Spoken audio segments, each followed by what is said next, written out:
So because I didn't put differential calculus first, I have to explain all of this first.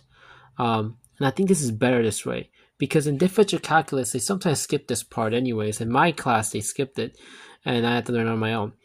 And so instead of having that happen, why not put it in the physics section and learn the math here and learn the general method in differential calculus again later?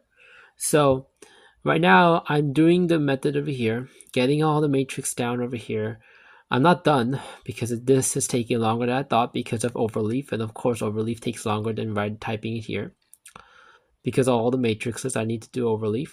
You're getting over here, you're getting these form, and if you realize AI, multiply it, and you see that 1, 2, 1, 2, just because of the difference of how this is placed, which is fine, which is fair enough, that happens.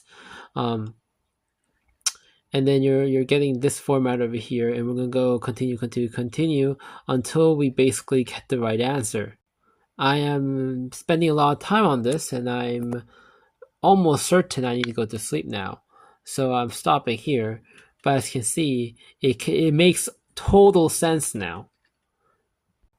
You start with moving our thing into a system way, like we did with augmented matrices.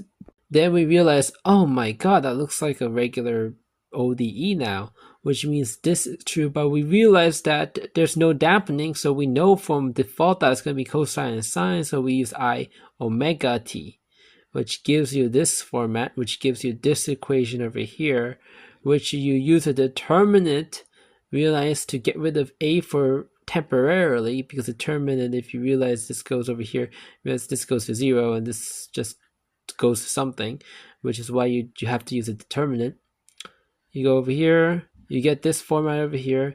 After that, you get more of this stuff. Ultimately, you'll realize you get another ODE, but instead of the last time there's a matrix here, there's no matrix over here, and it'll just be omega square, which is basically the diagonal omegas. You'll see that over here later on, that turns into a matrix that has cosine, sine, plus, and then another cosine sine, and they will be defining these two, like one cosine sine will define this one, another cosine sine will define this one.